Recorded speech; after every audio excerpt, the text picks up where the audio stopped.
Assalamualaikum warahmatullahi wabarakatuh.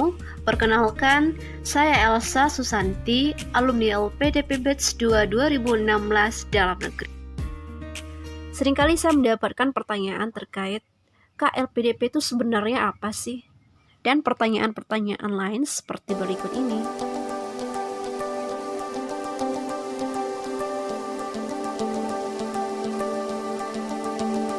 Oleh karenanya, melalui akun ini, saya ingin berbagi pengalaman dan pengetahuan terkait beasiswa LPDP.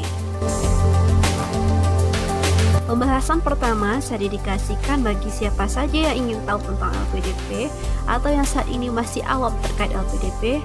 Semoga video kali ini membantumu mengenal LPDP. Melalui sharing ini, saya juga berharap akan semakin banyak khalayak yang mengetahui beasiswa LPDP, dan tentunya akan semakin banyak mereka yang menggunakan kesempatan untuk memperoleh beasiswa LPDP.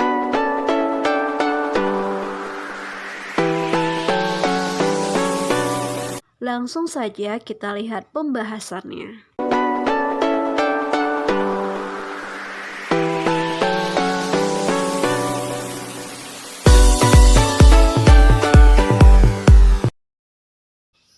Beasiswa Pendidikan Indonesia yang selanjutnya disingkat BPI adalah program beasiswa yang diselenggarakan oleh pemerintah Indonesia melalui LPDP dalam rangka pembiayaan pendidikan di dalam negeri ataupun di luar negeri. Nah, inilah yang lebih kita kenal dengan istilah beasiswa LPDP. Nah, jadi apa sih yang dikatakan beasiswa LPDP? Beasiswa LPDP merupakan suatu program beasiswa dari pemerintah Indonesia melalui suatu lembaga yang bernama LPDP dalam rangka pembiayaan pendidikan untuk jenjang magister dan doktoral baik di dalam maupun di luar negeri. Sementara untuk LPDP itu sendiri merupakan kepanjangan dari Lembaga Pengelola Dana Pendidikan, yaitu sebuah lembaga yang ditunjuk oleh Menteri Keuangan dalam melakukan pengelolaan dana pendidikan. Jadi lembaga ini bertanggung jawab langsung kepada Menteri Keuangan serta dia melaksanakan kebijakan-kebijakan yang berpedoman kepada kebijakan yang ditetapkan oleh Dewan Penyantun LPDP, yaitu terdiri atas Menteri Pendidikan dan Kebudayaan, Menteri Keuangan, dan Menteri Agama. Selanjutnya, Lembaga Pengelola Dana Pendidikan atau yang disingkat dengan LPDP memiliki komitmen untuk mempersiapkan pemimpin dan profesional masa depan serta mendorong inovasi demi terwujudnya Indonesia yang sejahtera, demokratis, dan berkeadilan. Oleh karenanya, LPDP menyelenggarakan program beasiswa baik untuk magister ataupun doktoral untuk putra-putri terbaik Indonesia. Kemudian LPDP juga mengadakan pendanaan riset komersial untuk mendorong inovasi, serta LPDP melakukan rehabilitasi fasilitas pendidikan yang rusak akibat bencana alam. Nah, dalam pembahasan ini kita akan fokuskan kepada penyelenggaraan beasiswa yang dilakukan oleh LPDP, yaitu beasiswa LPDP.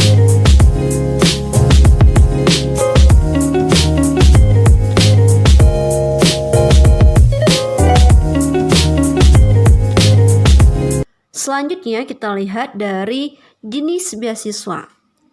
Nah, jenis beasiswa ini merupakan hal yang perlu kalian ketahui sehingga nanti kalian dapat menentukan jenis beasiswa mana yang dapat kalian coba. Nah, LPDP menawarkan 16 beasiswa, di mana ke-16 beasiswa tersebut dikategorikan menjadi 3 kategori besar, yaitu beasiswa umum, beasiswa afirmasi, dan beasiswa targeted group. Jadi dari ketiga beasiswa ini akan ada lagi pembagian per kategorinya. Untuk dapat diketahui bahwa LPDP terus melakukan peningkatan kebijakan. Nah, salah satunya kebijakan terhadap jenis beasiswa. Pada saat saya melakukan pendaftaran di awal 2016, belum ada pilihan sebanyak 16 kategori ini. Artinya, semakin banyak beasiswa yang ditawarkan, maka semakin besar pula kesempatanmu untuk dapat mencoba beasiswa LPDP. Oleh karenanya, pahamilah sebaik mungkin per kategori ini sehingga kamu dapat menentukan kategori mana yang bisa kamu coba untuk pendaftaran beasiswa LPDP. Kita lihat untuk kategori pertama, beasiswa umum. Beasiswa umum dapat dikatakan sebagai beasiswa yang dapat diikuti oleh siapa saja yang tentunya memenuhi persyaratan. Nah, atau beasiswa ini bukanlah beasiswa yang diperuntukkan untuk golongan tertentu. Pada beasiswa umum terdapat 5 jenis kategori beasiswa. Yang pertama, beasiswa reguler. Yang kedua, beasiswa dokter spesialis. Yang ketiga, beasiswa perguruan tinggi peringkat utama dunia. Yang keempat, beasiswa disertasi. Dan yang kelima, beasiswa kerjasama pendanaan. Selanjutnya kita lihat untuk kategori beasiswa yang kedua, yaitu beasiswa afirmasi. Beasiswa afirmasi merupakan beasiswa yang diperuntukkan untuk golongan tertentu atau merupakan jalur khusus untuk golongan tertentu yang tentunya harus memenuhi persyaratan-persyaratan yang ditetapkan. Nah, dalam beasiswa afirmasi terdapat 8 kategori beasiswa, yaitu yang pertama beasiswa daerah afirmasi, yang kedua beasiswa alumni bidik misi, yang ketiga beasiswa prasejahtera berprestasi, yang keempat beasiswa santri, yang kelima beasiswa prestasi olahraga internasional, yang keenam beasiswa prestasi seni internasional, yang ketujuh beasiswa penyandang disabilitas, dan yang terakhir beasiswa Indonesia Timur. Kategori terakhir adalah beasiswa targeted group. Nah, di mana untuk kategori ini akan ada 3 jenis beasiswa, yaitu beasiswa unggulan dosen Indonesia atau yang dikenal dengan BUDI, yang kedua beasiswa PNS, TNI, Polri, dan yang terakhir adalah beasiswa Olimpiade Internasional. Nah, itulah ke-16 jenis beasiswa yang ditawarkan oleh LPDP, di mana ke-16 jenis beasiswa tersebut tentunya memiliki persyaratan dan ketentuan yang berbeda. Oleh karenanya, kamu harus memahami persyaratan dan ketentuannya. Pada pembahasan kali ini, kita belum membahas terkait persyaratan dan ketentuan lebih lanjut dari ke-16 beasiswa tersebut. Untuk sementara, kalian dapat mengetahui informasinya melalui akun web ini, dan tunggukan pembahasan selanjutnya dari saya. Pembahasan selanjutnya kita lihat dari jadwal seleksi.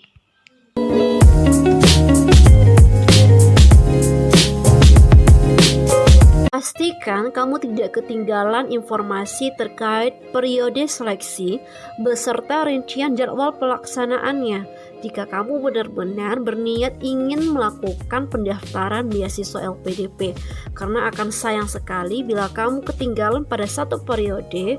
Kamu harus menunggu periode selanjutnya, bahkan tahun selanjutnya.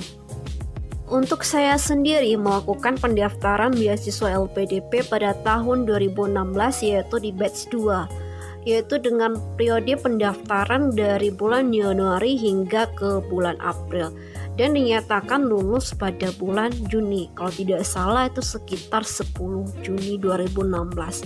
Nah, pada waktu itu di tahun 2016 beasiswa LPDP memiliki 4 periode seleksi, batch 1 hingga ke batch 4. Namun seiringnya waktu diadakan perubahan terhadap kebijakan LPDP. Nah, untuk aturan terbaru yang saat ini berlaku, LPDP memiliki 2 periode seleksi, yaitu untuk periode pertama berlangsung dari 26 April hingga 16 September. Sementara untuk periode kedua berlangsung dari 1 Juli hingga ke 18 Desember. Nah, untuk diketahui bersama, ketentuan terhadap jadwal pendaftaran beasiswa LPDP di tahun 2020 belum dirilis secara resmi. Oleh karenanya kita melakukan pembahasan dengan berpedoman kepada tahun terakhir, yaitu 2019. Hal ini tentunya merupakan suatu kesempatan yang baik bagi kamu yang berniat untuk melaksanakan pendaftaran di periode pertama di tahun 2020. Nah, berhubung jadwalnya belum rilis, pastikan kamu benar-benar mempersiapkan dirimu, benar-benar mempersiapkan berkasmu sesuai dengan ketentuan yang ditetapkan oleh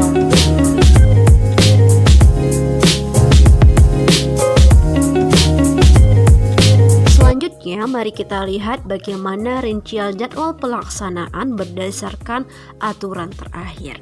Kita lihat untuk periode seleksi pertama, yaitu dari 26 April hingga ke 16 September.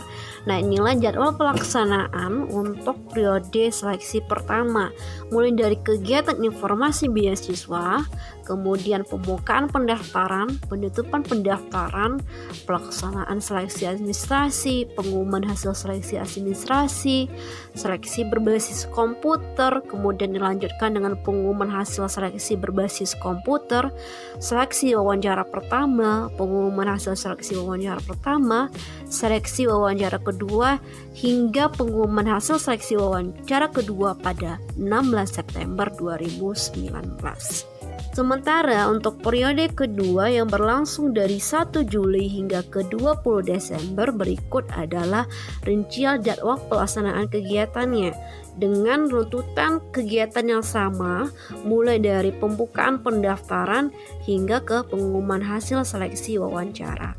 Selanjutnya, bagaimana alur seleksi pelaksanaan beasiswa LPDP mulai dari pembukaan pendaftaran, pelaksanaan seleksi administrasi, hingga ke bagaimana seleksi wawancara yang kedua akan kita bahas pada video selanjutnya. Oleh karenanya, jangan lupa klik tombol subscribe di bawah ini agar kamu dapat mengetahui video terbaru pembahasan beasiswa LPDP dari akun ini.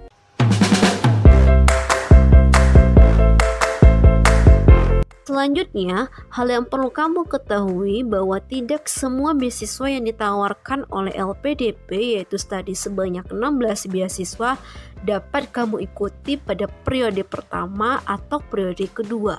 Karena pada periode pertama itu beasiswa LPDP yang dibuka hanya untuk 11 beasiswa, yaitu sebagaimana yang bisa kamu lihat pada yang slide ini. Sementara untuk periode kedua ada sebanyak 13 jenis beasiswa yang dapat kamu ikuti, yaitu sebagaimana yang tertera pada slide ini. Oleh karenanya, ketika kamu memiliki rencana pendaftaran beasiswa LPDP, kamu harus memahami jenis-jenis beasiswa yang ditawarkan oleh LPDP, kemudian menentukan beasiswa mana yang cocok untuk dapat kamu ikuti, dan selanjutnya melihat kapan periode seleksi yang dibuka untuk beasiswa yang telah kamu tentukan.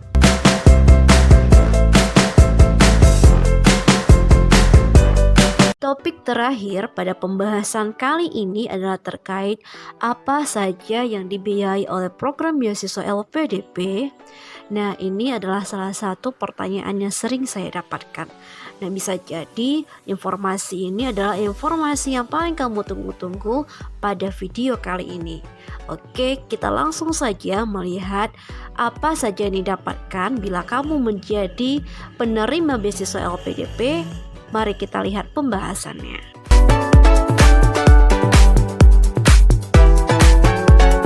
Untuk saya sendiri pada pendaftaran beasiswa LPDP belum mengetahui rincian komponen pembiayaan yang diperoleh oleh seorang awardee LPDP. Yang saya pahami pada waktu tersebut adalah bagaimana saya dapat melanjutkan program magister dengan dukungan beasiswa LPDP. Nah, barulah pada saat proses seleksi wawancara selesai, beberapa peserta mulai berkomunikasi. Dari sana saya mendapatkan informasi berapa kisaran per bulan yang diperoleh oleh seorang awardee LPDP. Dan rincian lengkapnya baru saya pahami dan saya ketahui pada saat saya telah benar-benar menjadi awardee LPDP dan telah menerima biaya pembiayaan pada bulan-bulan pertama dari LPDP.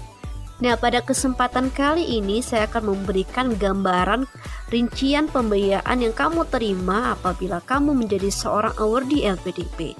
Tentunya dengan harapan kamu akan semakin tertarik dengan beasiswa LPDP dan akan semakin memanfaatkan kesempatan dan peluang yang ada.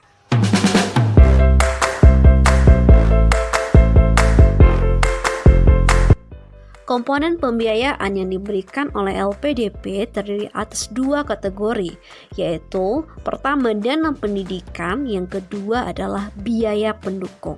Nah, mari kita bahas satu persatu. Pertama adalah dana pendidikan. Dana pendidikan terdiri atas 6 komponen pembiayaan. Pembiayaan pertama adalah dana pendaftaran. Dana pendaftaran merupakan dana yang digunakan untuk pendaftaran program magister maupun doktoral baik di dalam negeri maupun di luar negeri, di mana biasanya penerima beasiswa melakukan pembayaran terlebih dahulu. Nah, dana pendaftaran ini dapat diajukan penggantian biayanya apabila yang bersangkutan telah diterima oleh universitas tujuan. Bentuk pembiayaan kedua yaitu dana SPP. Dana SPP merupakan dana yang diberikan untuk memenuhi biaya kuliah termasuk biaya matrikulasi khusus bagi award di dalam negeri. Nah, dalam dana SPP ini akan ada kerjasama antara pemberi beasiswa yaitu LPDP dengan pihak kampus. Untuk pembayaran SPP universitas dalam negeri dilakukan secara gabungan berdasarkan nama-nama yang tercantum dalam perjanjian kerjasama dengan pihak universitas. Nah, universitas akan langsung menyampaikan invoice kepada LPDP sehingga tidak dibutuhkan lagi pengajuan pembayaran dari awardee. Sementara untuk pembayaran SPP luar negeri akan ditransfer langsung ke rekening universitas setelah penerima beasiswa atau universitas mengajukan pembayaran dengan menyampaikan invoice melalui aplikasi Simonef, atau setelah universitas mengajukan pembayaran dengan menyampaikan invoice ke alamat email LPDP.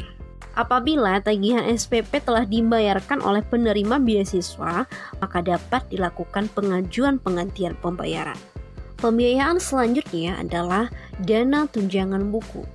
Dana tunjangan buku diberikan sebagai bentuk dukungan dari LPDP terhadap keberhasilan penerima beasiswa. Dana tunjangan buku diberikan setiap 1 tahun sekali selama masa studi. Nah, untuk program magister akan menerima 2 kali tunjangan buku selama masa studi, sedangkan untuk program doktoral menerima maksimal 4 kali dana tunjangan buku. Untuk besarannya sendiri, saya rasa besarannya lebih dari cukup. Pembiayaan selanjutnya adalah dana bantuan penelitian, yaitu dana yang diberikan untuk mencukupi biaya yang terjadi dalam rangka penyelesaian tesis ataupun disertasi, termasuk di dalamnya biaya penelitian dan biaya penggunaan laboratorium jika ada. Untuk dana bantuan penelitian tesis atau disertasi dibayarkan 1 kali selama masa studi, yaitu sesuai dengan proposal dan rencana anggaran yang disetujui oleh LPDP. Jadi besaran yang diterima oleh penerima beasiswa LPDP untuk dana bantuan penelitian tesis disertasi adalah berbeda-beda tergantung dengan berapa yang disetujui LPDP. Bentuk pembiayaan kelima dari dana pendidikan adalah dana bantuan seminar internasional.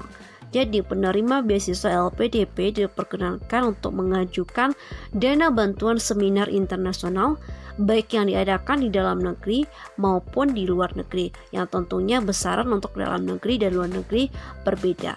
Nah, untuk program magister diperkenankan mengajukan dana bantuan seminar internasional 1 kali selama studi, sedangkan untuk program doktoral diperkenankan untuk mengajukan selama masa studi adalah sebanyak 2 kali. Di mana untuk mendapatkan dana ini harus sesuai dengan kriteria seminar internasional yang ditetapkan oleh LPDP. Jadi tidak bisa untuk sembarang seminar internasional yang ada. Oleh karenanya tidak semua awardee LPDP dapat menerima dana bantuan seminar internasional. Untuk saya sendiri, alhamdulillah berhasil mendapatkan dana bantuan seminar internasional, yaitu untuk seminar internasional yang diadakan di Sydney. Bentuk pembiayaan terakhir dari dana pendidikan adalah dana bantuan publikasi jurnal internasional. Nah, di mana dana bantuan publikasi jurnal internasional ini merupakan intensif yang dibayarkan dengan besaran tertentu untuk 2 kategori jurnal, yaitu Q1 dan Q2. Pengajuan dana intensif publikasi jurnal internasional sama halnya dengan pengajuan dana bantuan seminar internasional, yaitu untuk program magister 1 kali selama masa studi, sedangkan untuk program doktoral 2 kali selama masa studi.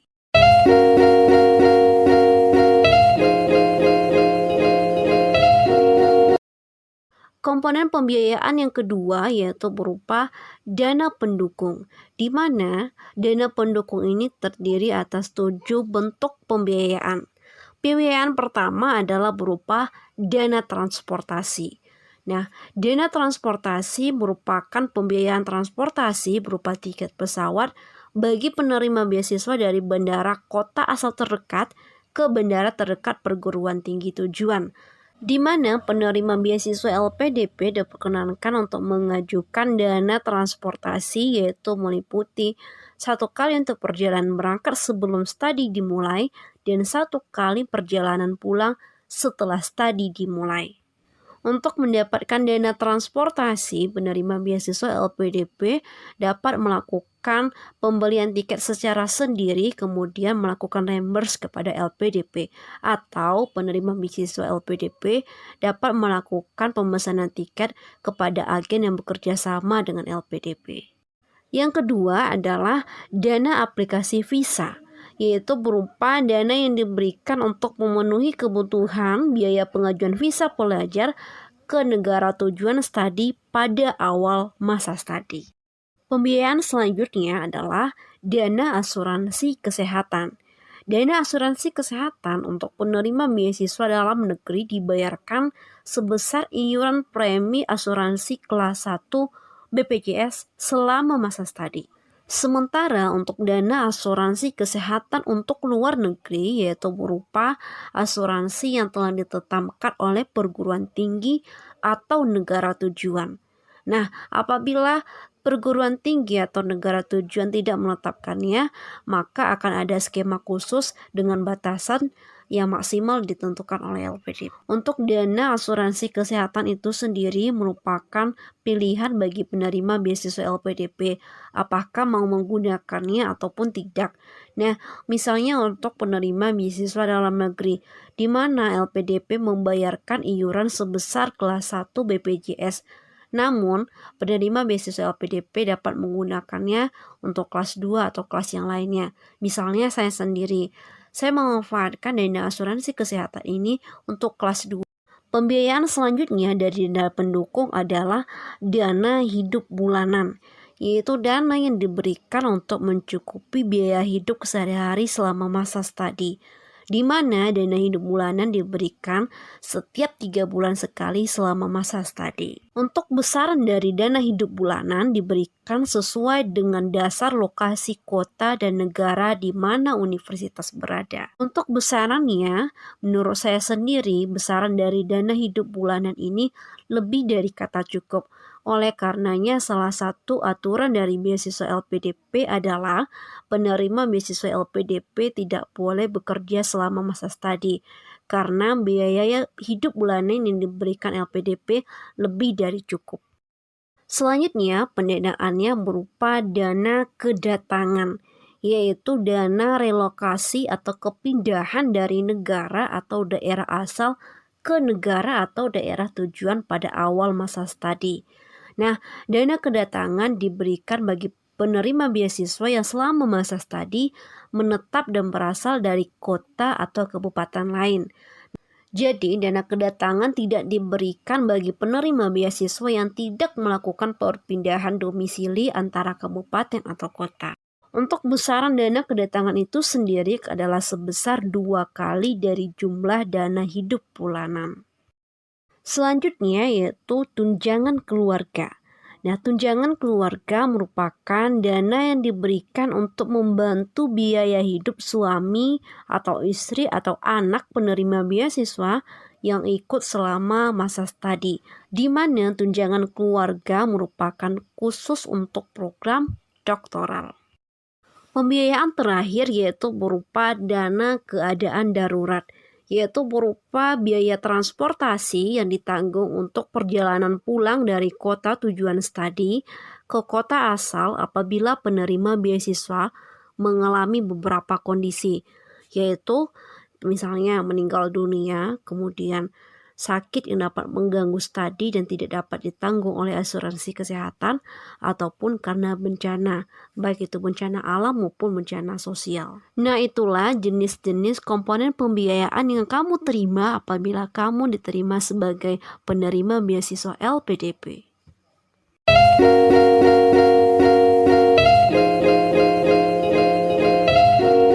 Nah, sekian dulu pembahasan kita kali ini terkait beasiswa LPDP.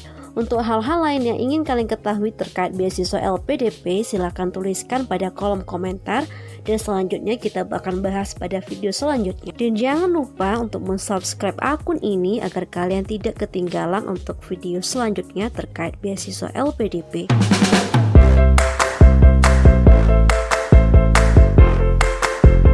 Sekian video kali ini. Terima kasih, semoga bermanfaat.